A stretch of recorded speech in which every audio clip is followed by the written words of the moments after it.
रेडियो वर्रोंगेलाती।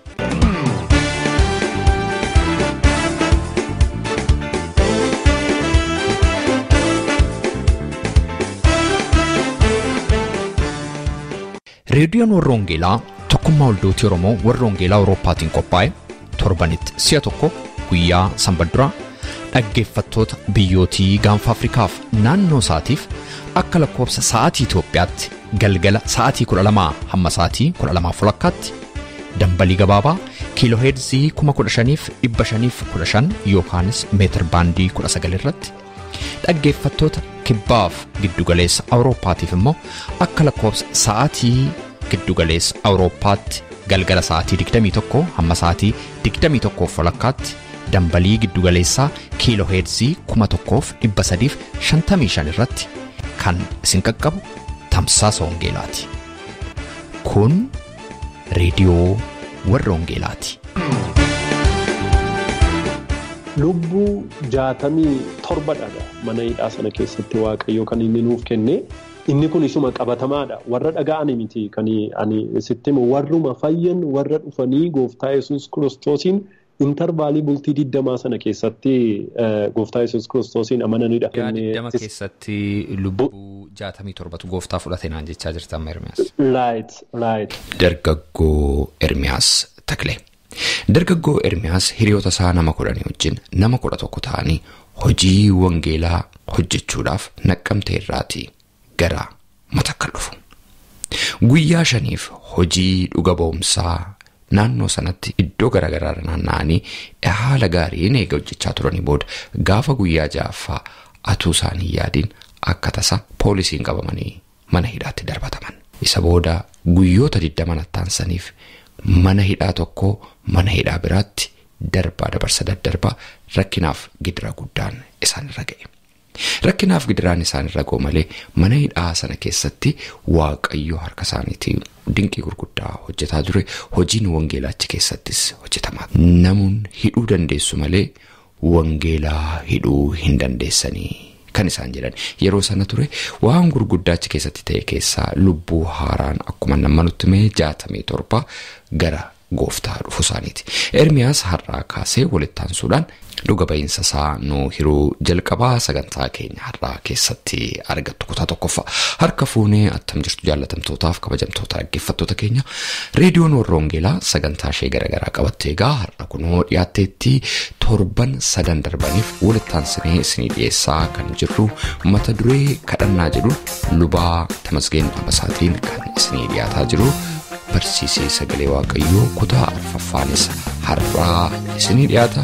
Egaa sagantaa keenya wajjin yeroo eebbaa qabaadhaa kan isiniin jedhu qopheessaa raadiyoo wangeelaa Roobsa Makkooti faarfannaa kanaan gara sagantaa keenyas jalqabaatti jira. Wajjinni addunyaa wangeelaa hubadhaa hundeen Afrikaa uumees Waaqayyoodhaa. Balbala jabaatee keenya ni sassaaka. Dulli kun duula lubbuutii dammaqaa. Dulli kun duula lubbuutii dammaqaa. Dulli kun duula lubbuutii dammaqaa.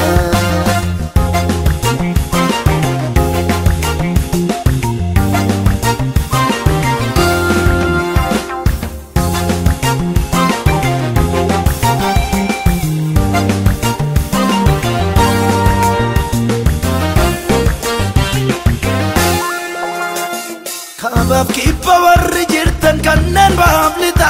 Dulli kun duula lubbuutii dammaqaa. Balbala raarraanni banee hundumaaf walqixa. Dulli kun duula lubbuutii dammaqaa. Dhaloota hundumaaf qabnaa dhaamsa ajaa'ibsiisa. Dulli kun duula lubbuutii dammaqaa. Erga wangeelaan argamee nama boqochiisa. Dulli kun duula lubbuutii dammaqaa. Bakka garaagaraa kan jiraattan amma yeroo kana dhaggeeffataa kan jiraattan hundaaf nagaan Gooftaa Yesuus bakka isin jirtan hundaaf isinii wajjiniin haa ta'u. Yeroo darbee sagalee Waaqayyoo keessaa waa'ee kadhataan ammas dubbachaa jira. Dubbataa dhufnee amma waaqayyo nu gargaaretti dhufnee as keenyerra kan jennu yeroo darbee akkana jenne amantiidhaan yoo kadhatan argachuun akka danda'amu. Amantiin immoo waan hundumaa namaa gochuu akka danda'u. Ijoollee waaqayyoo amantiidhaan kadhatanii waaqayyo biraa akka isaan argatan. Amantiidhaan namni kadhatu, amantiidhaan namni eeggatu isa kadhate immoo namni eeggatu akka argachuu danda'u waliin dubbannee dabarre. Inni lammataan immoo maqaa Yesuusiin namni kadhatu. Maqaan Yesuus immoo maqaa gimbii jabaa akka ta'e, maqaa hundumaa irraa akka ta'e, maqaa kanaan dooluun akka danda'u, maqaa kanaan diina baasuun akka danda'amu, maqaa kanaan seexana galagalchinee, maqaa kanaan hundumaa mirga argachuu akka dandeenyu waliin dubbannee turre. Kun egaa gooftaan keenya Yesuus Kiristoos kan nu mirkaneesse Wangeela Yohaannis boqonnaa 10:13 irratti abbaan ilma isaatiin ulfina akka argatuuf waan maqaa kootiin kadhattan hundumaa isiniif hin kenna jedheera jennee dubbanneera. Egaa maqaa Yesuusiin kadhachuun kana nuuf godha jechuudha. Har'a wanta itti dabalee dubbadhu achi keessaa Wangeela Yohaannis boqonnaa 10:13 irratti hafuurri dhugaan sun yommuu dhufu gara dhugaa hundumaa keessaniitti isin geessaa jedha. Dhugaan kun immoo Yesuus jechuudha. Gooftaan akkana jedhe ana karaan, ana dhugaan, ana jireenyi, anaan malee eenyullee gara abbaa dhufuu hin danda'u. Akkuma jedhee dubbate hafuurri dhugaan sun yommuu dhufu gara dhugaa hundumaa keessaniitti isin geessaadha. Hafuura dhugaa duwwaatu namaaf kadhatameeti gara dhugaatti nama geessa jechuudha. Dhugaan kun immoo humna namaa ta'a jechuudha. Mee sagalee kana otuu darbinee hin dubbatin sarraatti fufuu keenya dura kadhata gabaabaan godha. Abbiyyee abbaan keenyas abbaa biraa hin qabnu. Abbaan foonii namarraa du'aa. Haati foonii namarraa duuti. Qomoon nama gana. Qomoon nama gata. Firri nama irraanfata. Ati garuu nama hin irraanfattu. Kan si kadhateef dhiyoodha. Kan si barbaaddateef hin argamta. Har'as deebinee si kadhanna. Adaraa maqaa gooftaa kee maqaa Iyesuus Kiristoosiin nuuf kadhatame. Gooftaa sagalee qulqulluu kana nutti dubbadhu. Sagalee hafuura qulqulluutiin nama barsiisu, sagalee jireenya namaa dhaabuun nutti dubbadhu. Kun immoo akka ittiin dhaabannu nu godhi. Si kadhachuu akka barru nu barsiisi. Maqaa gooftaa keenya maqaa Yesuusiin anis waan hin dubbadhu afaan koo keessaa hafuura keetiin tuqi. Obboleessa koo obboleettii kootti dhaqii dabarsii kenni. Fayyina haa ta'uuf kana waan gootuuf si haa galatu. Maqaa Yesuusiin. Ameen. Akkuma torbee dubbadhee 1-2 akka dubbannee inni irraa sadaffaadha. Akka jaalala waaqayyootti kadhachuudha. Akka jaalala waaqayyoo jechuun maal jechuudha? Ergaa Yohaannis duraa boqonnaa 5:14-15 yoo dhannee ilaallee akka fedha isaatti yoo isa kadhannee inni nuuf hin dhagaa. Akka kanattis immoo hin amannaa jedha. Kadhata keenya akka inni nuuf dhaga'u yoo beekne waan kadhannes immoo akka isa biraa argannus hin beeknaa jedha. Haalleluuyaa. Akka fedha waaqayyootti. Akki fedhi waaqayyoo maa inni? Fedhi waaqayyoo qalbii diddiirrachuu barbaada. Fedhi waaqayyoo laphee cabaa qabaachuu barbaada. Fedhi waaqayyoo laphee waaqayyoof of kennu, waaqayyoo akka jaalala waaqayyootti jechuudha. Kana qabaachuu jechuudha. Akka fedha isaatiitti jechuun. Fedha isaa jechuun waaqayyoo qulqulluudha, qulqullaa'aniif jechuudha. Hattuu taanee waaqayyoon kadhannee deebiin argannu jechuudha. Sobduu taanee waaqayyoon kadhannee deebiin argannu jechuudha. Waaqayyo sobduu wajjinis waliin galu, waaqayyo hattuu wajjinis waliin galu, waaqayyo shaffattuu wajjinis waliin galu. Fedhii waaqayyo qulqullina jechuudha. Waaqayyo qulqulluudha, qulqullina sanaan kadhachuudha. Akka fedha isaatiitti kadhachuu jechuudha. Kadhata keenyas kana booddee akka inni nuu dhaga'u beekuu qabna jechuudha. Inni kun immoo amantii keenya jabeessa jechuudha. Gooftaa Yesuusiif galanni bara baraan ta'u. Inni arfaffaan immoo hafuura qulqulluun kadhachuudha. Baay'ee natti tola iddoo kanarratti yoon baay'ee dubbaddas natti tola. Yihudaa 20 boqonnaan qabu. Yihudaan isin garuu michoota koo amantiin keessan isa waan hundumaa caalu irratti jabaadhaatii cimaa hafuura qulqulluudhaanis geggeeffamaa kadhadhaa jedha. Oh haalleluuyaa. Namatti bitaa kan galu tokko kana hafuura qulqulluun kadhachuu. Waa'een hafuura qulqulluu kun yeroo dhufu namni baay'een maal haasaa jedha. Hafuurri qulqulluun akkuma gaafama gadi bu'ee hojii ergamootaa boqonnaa 2 irratti akka dhannee ilaallu gadi bu'ee afaan garaagaraa nama haasofsiise. Namoota baay'ee Phexros fa'aa waan godhan nama isaan wallaananitti ga'e. Namoota baay'ee afaan haaraa haasofsiise. Namoota baay'een gara kan akka isaan dhufan hin argina. Isin garuu michoota yeroo kanatti hafuurri qulqulluu yeroo dhufu nagaan isiniif haa ta'u jedha. Hafuurri qulqulluu yeroo dhufu balbala cufamaa keessatti namaa gala jechuudha. Hafuurri qulqulluu yeroo dhufu humna namaa ta'a jechuudha. Hafuurri qulqulluun akka itti kadhatan nama barsiisa jechuudha. Hafuurri qulqulluu waan kadhatan nama barsiisa jechuudha. Hafuurri qulqulluun nama jajjabeessa jechuudha. Nama kakaasa jechuudha hafuurri qulqulluun. Haalleluuyaa. Isin michoota koo amantiin keessaniin isa waan hundumaa caalu irratti jabaadhaatii cima hafuura qulqulluudhaan kadhadhaa jedha. Haalleluuyaa. Hafuurri qulqulluun humna sii ta'a. Hafuurri qulqulluun lafati dadhabde lafati munuqxee si kaasa. Hafuurri qulqulluun jilba sii ta'a. Hafuurri qulqulluun kagaleen kee akka dhaga'amu godha. Hafuurri qulqulluun iyyitee akka kadhattu godha. Hafuurri qulqulluun deebii akka argattu godha. Haalleluuyaa. Amantii akka qabaattu si godha jechuudha. Gooftaa Yesuusiif galanni bara baraan haa ta'u. Waldoonni tokko tokko waa'ee hafuura qulqulluun beekan. Hafuurri qulqulluun maal akka ta'e addaan baasanii hin beekan. Beeki buleessa qo'arra. Namni na dhaggeeffattu beeka. Hafuurri qulqulluun humna sii ta'a. Hafuura qulqulluun guutamaa geggeeffamaa kadhadhaa jedha. Yeroo dhufu inni iccitii dhufu sitti hima jedha. Iccitii nama tokkoo, iccitii kan biraa, iccitii fuula duraa, iccitii mul'ataa kan sii fidu hafuura qulqulluudha.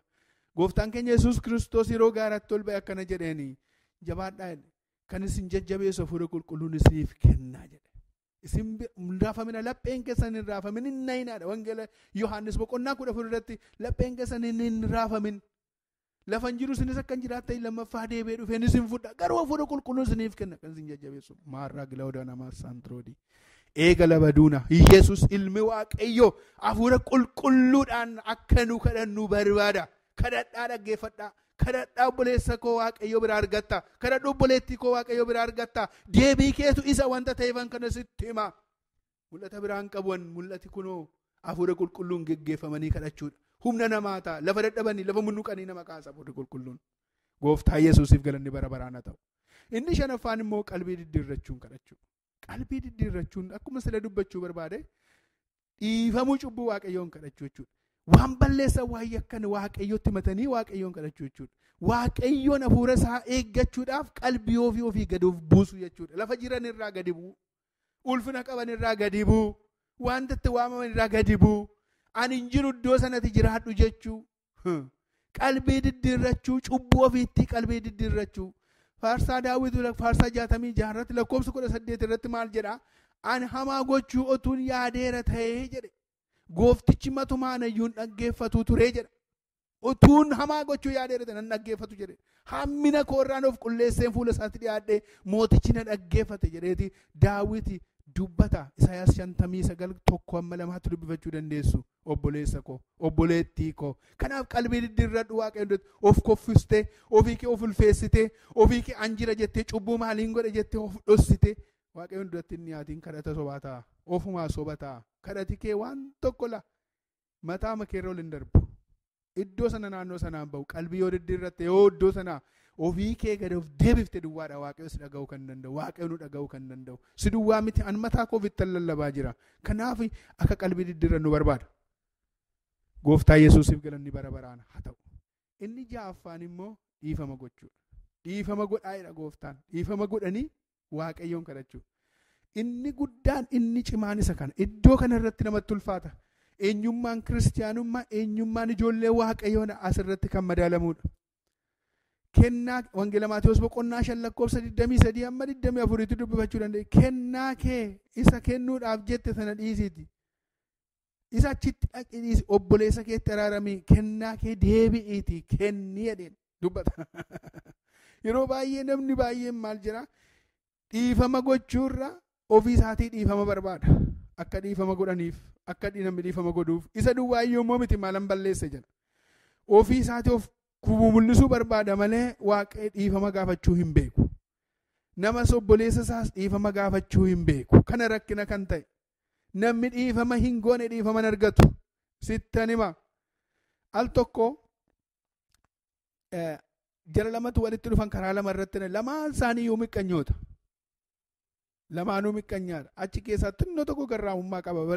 Nooraa tokko irratti lamaan isaanii walitti dhufanii na dabarsii inni sun sin dabarsu yeroo koof jalaan fitu. Inni kun na dabarsi na dabarsu. Booda turee inni tokko waachuma ooluu isaa gaafa baree yaadee jedhu. Abboome kottu waan marra tarkaanfadhuutii darbee eegas jedhee dabarsee jedha. Kun jechuun lamaan isaanii deebi'anii wal dabarsan. Inni sun hin didee inni kun hin dabarse. Isa kamtu caalaa fudhatama qabaa jedhee yoo ilaallu namicha isa gadi jedhe sanatu fudhatama qaba jechuudha. Yeroo baay'ee kan obboleessa kootiitiif dhiisuurra jenna. Namni baay'een akkana jedhu dhiisiif obboleessa keetii dhiisiif obboleettii keessa dhugaadhuma isaaf hin dhiisu jedha. Isheenumaaf hin dhiisu. Annan beeka namni tokko maal jedhaa? isumaaf dhiisuu koorra isheen isumaaf dhiisuu koorra dhaqee boolla lixuu naa wayyaadha. Maaliif boolla keessa lixa obboleessa isaatii dhiifama gochuurra? Maaliif firdii ofirratti fudhata? Yoo dhiifama godhe maaltu sattafa? Iddoo kamirraa gadi isa buusa laata? Maaltu isatti irra tataata? Maaliif qooda kanarraa boolla buunaa wayya jedhee dubbate namni tokko nan yaadadha. Namni kun irra biyya lafaarra hin jiru nan yaadadha. Waaqayyo beekaadha. Abbaa kana hin dubbadhe waan beekaniif maatiin akkanatti gaddan hin barbaadu. Boolla keessa bu'urra dhiifaman naa wayya jedhe dhiifaman godhan. Dhiifama godhi kana malee ati takka takka mul'isuudhaaf kennaa keenya kennuudhaaf baannee tadeemna. Kennaa nu kenninu maa inni kennaa ittiin mul'isu. Kennaa horii baay'ee kennanii baldaa keessatti beekamu. Kennaa yookiis immoo namaa kennanii ittiin beekamu. Dhiisisa isa miti Waaqayyo kan sirraa barbaadu. Ofii kee gadi jedhi jalqaba. Hundi keenya gadi jennuse jedha Waaqayyo barbaada. Waaqayyo anarraas kana barbaada. Horii kee kennuu kee dura, kennaa kee kennuu kee dura, maal gochuu kee dura dhaqiitii dhiifama obboleessa kee godhi. Dhiifama Waaqayyoon gaafadhu. Dhiifama lubbuu kee gaafadhu. Dhiifama Waaqayyoo kee gaafadhu. Gooftaa Yesuusiif galanni bara baraan haa ta'u. Yoo dhiifama gochuu beekna ta'eetii dhiifama arganna jechuudha. Maatiyoos 6:4-15 dubbifachuu hin dandeessu. Namni dhiifama godhu dhiifama argata. Namni dhiifama hin goone dhiifama hin qabu. Kanaaf gooftaan immoo warra dhiisan akka ta'u. Akkana jedhe gooftaan iyyuu muka dhoorra taa'ee otuutti geessanii garasii gara naasuutti qoosanii akkana jedhe. Yaa abbaan beekanii dhiisiif jedhe. Otuma waraananii, otuma hadhooftuu mataa isaatti gadi dibanii, otuma waraananii, otumatti qoosanii. Yaa abbaan beekanii dhiisii jedhe. Dhiisiif jedhe kadhata dhiifama. Haalleluuyaa. Abeet gooftaa akkasii. Abeet gooftaa akkasii. Abeet. Nu warri obboloota koo warri kana beenne gammadaa. Warri kana beettanii duukaa deemtan gammadaan jedha. Haalleluuyaa. Warri kana qabdan gammadaa. Abeet darbinni kanaan, jireenyi kanaan, ulfinni kanaan dhiifama gochuu barraan dhiifama argatta. Dhiifama obboleessa kee godha. Amma bakka garaagaraa warra jirtanis ni gorsalaa. Bakka garaagaraa jirtanii qiimii qabattanii.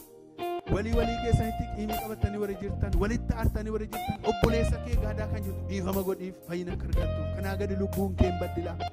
Dhiifama godhiisa fagoo jiru, dhiifama godhiisa bukkee kee jiru, dhiifama godhiisa ollaa kee jiru. Yoo kana gochuudhaa baadde lubbuu keetu bada. Kadhati kee hin dhaga'amu. Waaqayyos kana barbaada. Yoo akkas ta'e kadhati kee dhaga'ama. Waaqayyo ayyaana kana keessatti hunda keenyaa eegu maqaa isaatiin. Namni kan jaallatu. Kan nama waan argamu irratti kan qaqqabatamu ati garuu Yesuus haalaan hin murtooftu kan bara baraate kan ati jaallattu. Kan jaallatuuf kan nama waan argamu irratti kan qaqqabatamu ati garuu Yesuus haalaan hin murtooftu kan bara baraate kan ati jaallattu. Jaalalli kee dhumarra naaf caalaa amanamummaa kee dubbadheen fixu. Jaalalli kee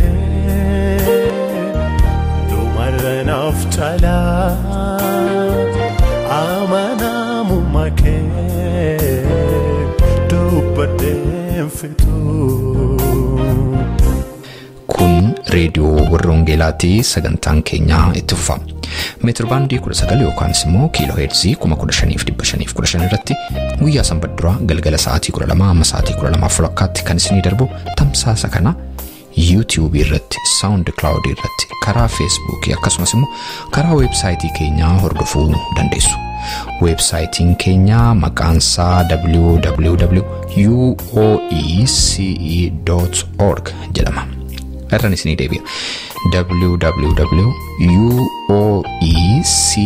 www.uoece.org jedhama. Dhaggeeffattootni keenya biyya Ameerikaa immoo itti dabalaan lakkoofsa bilbilaa 51824 7 lamarratti tola bilbiluudhaan akkasuma dhaggeeffachuu akka dandeessan isin yaadachiisa. Facebook irra jirra, like nu tolcha, YouTube fi SoundCloud irras jirra, subscribe gochuudhaan karaa isinitti tole nu hordofuu dandeessu. Jaallatamtootaaf kabajamtoota dhaggeeffattoota keenya ammoo yeroon kan dhuga boomsaati. Ergaan keenya guddaani kan saffisu qabu dhaloota hundumaa wangeela lallabu jireenya inni botaa marras karaa isaa wallaale wangeela labsinaa fi isa ittiin oolle wangeela labsinaa fi isa ittiin oolle.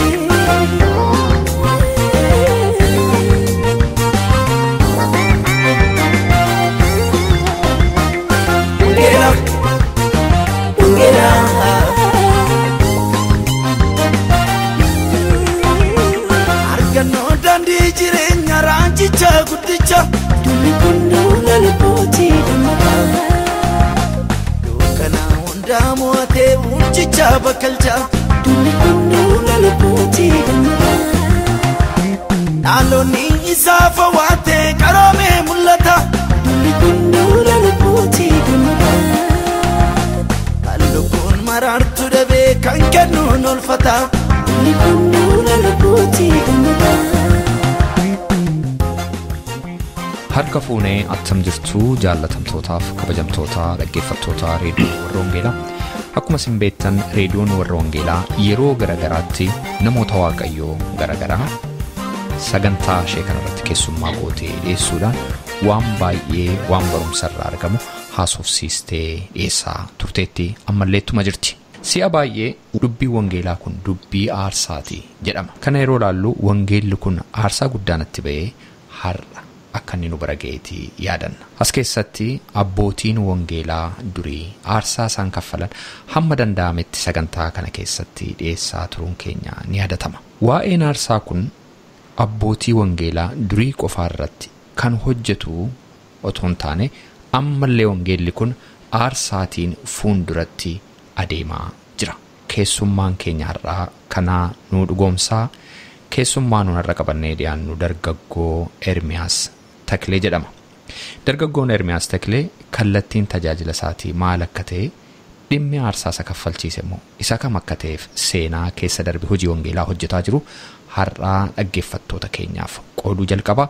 Dargaggoo Ermiyaas baga nagaadhaan gara reediyoo warra wangeelaa dhufte. Baga nagaadhaan nu eeddaniin jedha waaqessi na eebbisu.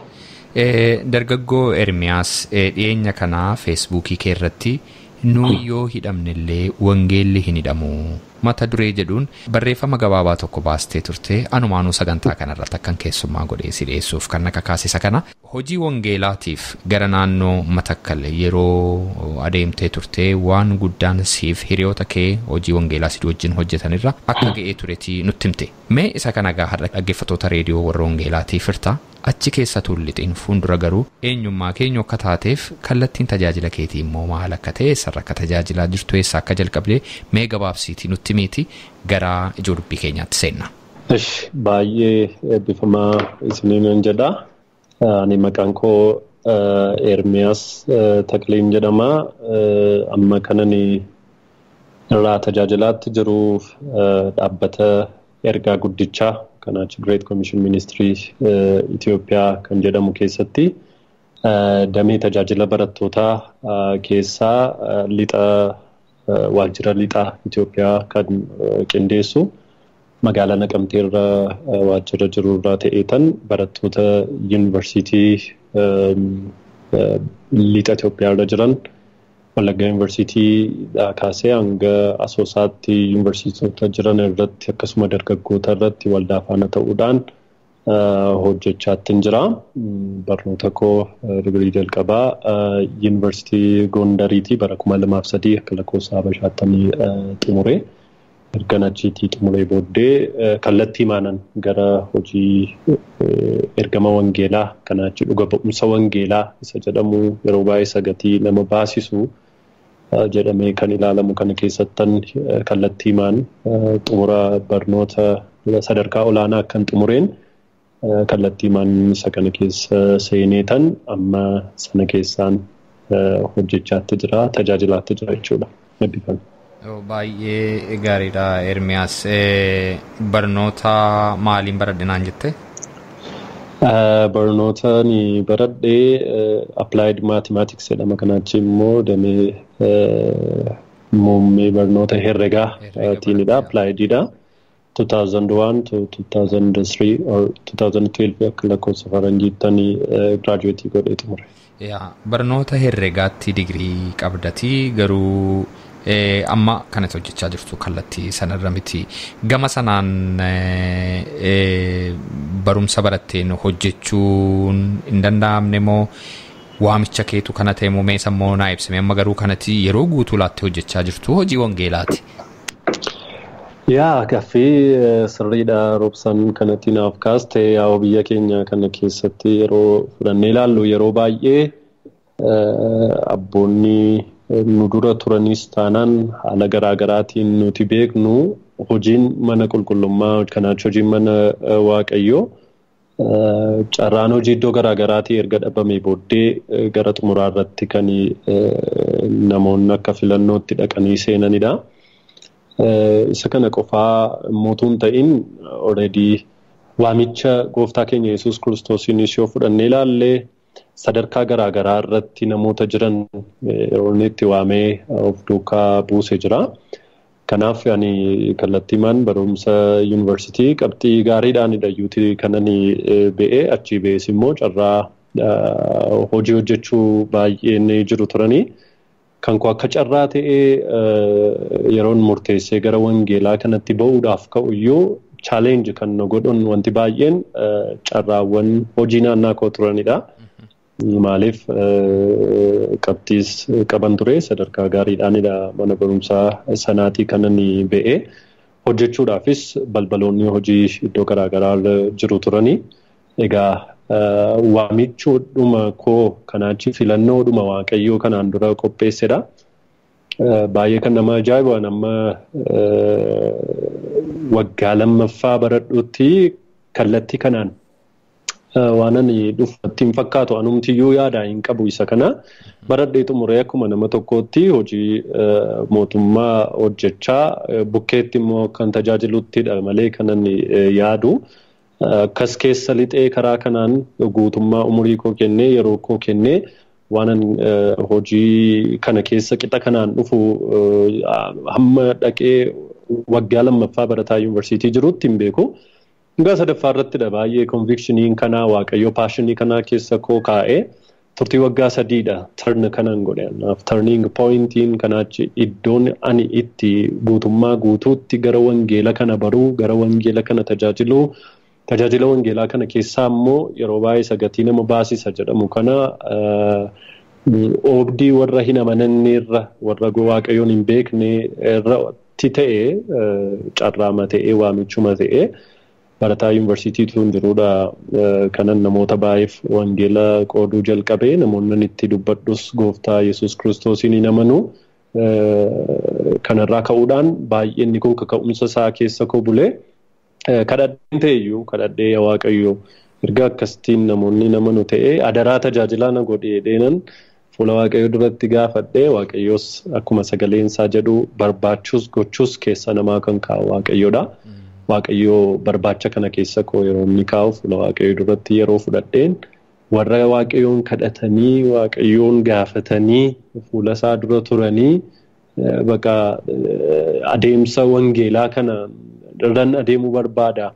Si'a tokko wanti nuyi naannaa keenyarraa dhageenyu namoota baay'eerraa waaqayyoo bayinaan jedhee natti dubbatee ba'uu dinnaan haala kanaan na ilaalee andinnaan haala kanaan na ilaalee waggaa baay'ee booddeenan gaaffiinni na gaafatuuf deebii kenne kan jedhamu dhuga baa'umsi baay'een naannaa keenya jiru. Egaa haala kanaanis immoo kan gara oobdii wangeelaa dhufanii baay'een jiru. Baay'ee jiran kana keessaa immoo tokko ana akka ta'e dhugaasii ba'uun barbaada. Waaqayyoon kadhadheen tajaajilaa waaqayyoo ta'e. Baay'eedhuma namatti tola. Egaa waamichi waaqayyoo lafa jirru kamiyyuu haala jirru kamiyyuu keessaati nu fuudhee hojii isaarra dhaabuu danda'a. Maqaan Waaqayyoo Gooftaa kan eebbifame haa ta'u. Ameen. Seenaa dhiyoo kanaa ati feesbuukii irratti nu tuquu yaaltee akkasumas immoo jalqaba sagantaa kanaa irratti akkuman tuqe. Dhuga ba'imsaaf baaneetu Benishaangul Gumuz godina Matakkal keessatti achuu hojii dhuga ba'umsaa wangeelaaf socho'aa jirru rakkina guddaatu nurra ga'ee jette. Mee waan sirra ga'e kana mee gabaabsiitii nutti mee attam ture? Baay'ee gaariidha. Yaa'u toora feesbuukii irrattis akkuma argite inni guddaan ani achirratti kaasuu barbaadee fi sagalee Waaqayyoo keessaa kan baay'ee akkan achirratti kaasuuf na kakaase jira. Innis immoo isa lammataa Qorontos boqonnaa 1:8 irra sagalee jiru dubbiseesii jalqabee natti tola. Innis akkasidha. Yaa obboloota koo rakkina kutaa biyya Asiyaa keessatti nu irra ga'ee attam akka ture akka beektan hin jaallanna.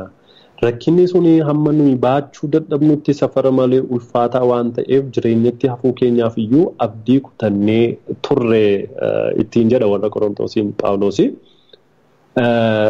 Egaa rakkinni gara namaa dhufu adeemsa tajaajila wangeelaa keessatti wantoonni nama mudatan yeroo sana akka barreeffama caaffata qulqullaatti iyyuu taanaan nuuf katabameetti jira. Isa kanarraati jireenya isaarraa wanta keessa darbe irraati dhaloota kakaasuudhaaf waldaa Qorontos kanaachi saba Qorontos jiran sana kakaasuudhaaf dirqama beekuu qabdu dhaga'uu qabdu rakkina Asiyaa keessatti nurra ga'e ittiin jedha ture Phaawulosi. Anis immoo sanarraa ka'uudhaanidha muddamaaf rakkina deemsa yeroo darbee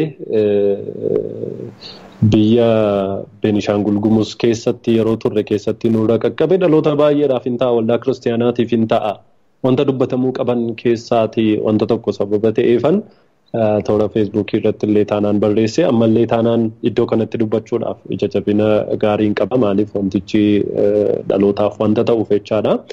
Egaa gabaabsee yoon siif kaase bultii 20 mana hidhaa keessa turre intarvaalii bultii 20 qofaatu hin ta'in ji'a tokkoof magaalaa Naqamtee irraa baanee hanga dhaqnee Benishaangul Gumuz keessaa magaalaa Gaalessa jedhamu geenyutti guyyoonni nuyi tokko tokkoon dabarsine guyyoonni ji'a tokko keessa jiran sun hundumti isaanii guyyoota ajaa'ibsiisoo harka Waaqayyoo keessatti argine harka Waaqayyoo keessatti ilaalle turanii isa kana egaa baay'ee gabaabsee siif kaa'uudhaaf keessumaa bultiin inni 20 mana hidhaa keessatti nuyi yoom ta'e yeroo barataa turtedha moo dhiyoo kana? Inni kun eenya kanadha. Kan inni akkas ta'e jechaadha ji'uma dabarsine kana keessadha haalli kun kan inni nu mudate. I think exact time isaa yuutuun siif kaase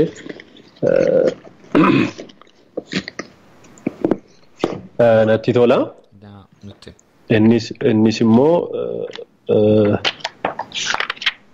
akka kitaabaatti illee kanaachi akka seenaatti wanti nuyi qabanne kanaachi guyyoota sana wajjiniin wal faana adeemsisuudhaaf nuti keenya jiru. Innis immoo adoolessadha. Adoolessa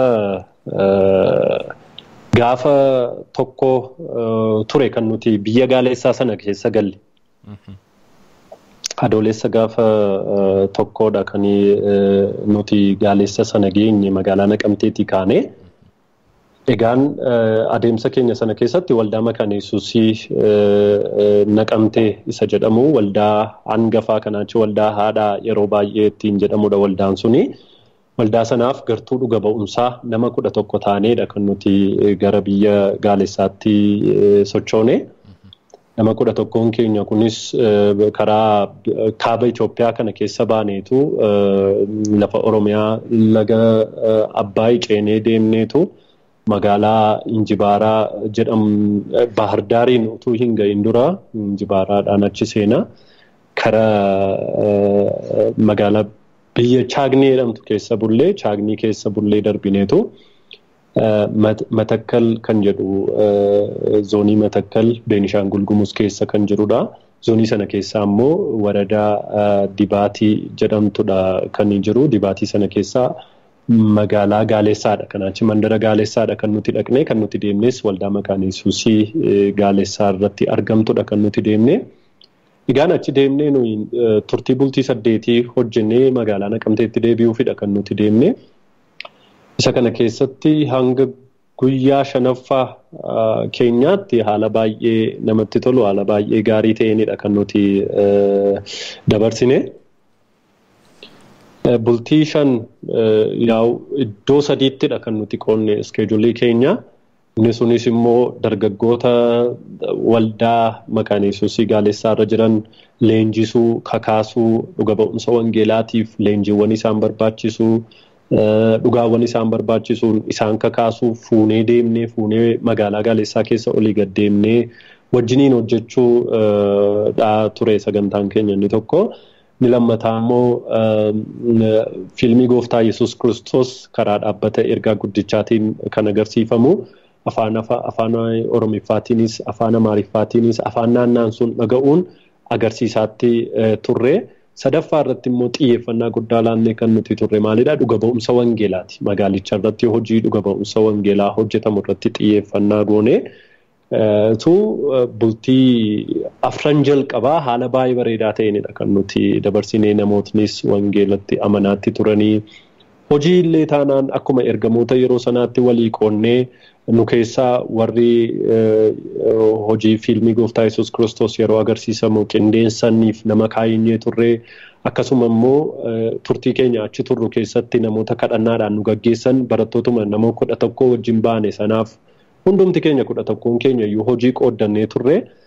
Haala qoodiinsa hojii sanaatii wajjiniin wal qabatee hundumti keenya haala baay'ee gaarii ta'een bultii 5 erga hojjenne booddeedha. Bultii 5ffaa irratti naannaa sana warri eegan bulchiinsi magaalaa sana gandi Gaaleessaa poolisoonni naannaa sana jiranis dhufanii dirree irratti dhuga ba'umsa hojii hojjechaa jiru irraatii nu qabaniitu gara gandaa nu geessanii. Guyyaa 5 isa jalqabaatii fi haala mijataa ta'een akka yaaddanitti adeemsistanii isa bu'uura. Gaafa guyyaa 6ffaa atuu yaadamiin poolisootni dhufanii simmarsan. Asirraa kaasnee kutaa 2ffaatti fufna.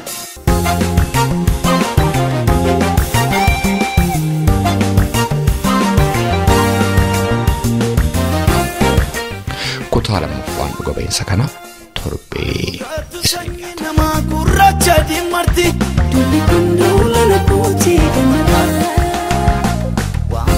Buluka kamna mandara lafati tuli kundula lubuti damma biyo ta mundala lata motis dabalate tuli kundula lubuti damma Kristosina lanjiru kandua moate tuli kundula lubuti damma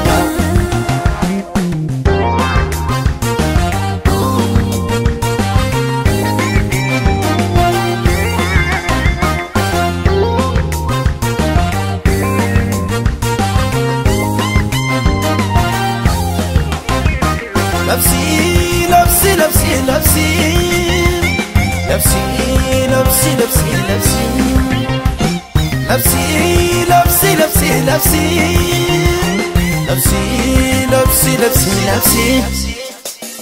adunya na daggefatu kanitan gadisam kamdanis lakisa mama arkasa barbada goftatu lapsi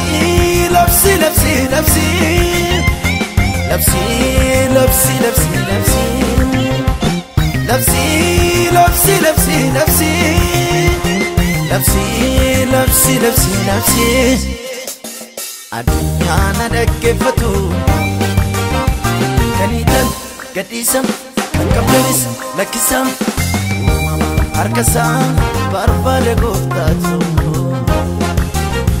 Tuli kundula lubuti damaka Tuli kundula lubuti damaka Tuli kundula lubuti damaka lulli kundula lubuti damaka lulli kundula lubuti damaka lulli kundula lubuti damaka lulli kundula lubuti damaka lulli kundula lubuti damaka.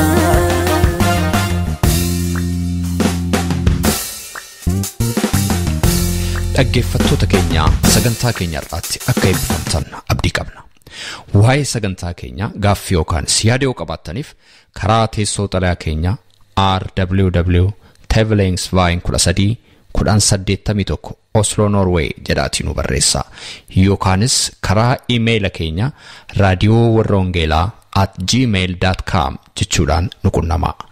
Torbee sagantaa biraatiin hamma walitti deebinutti nagaa waaqayyootiin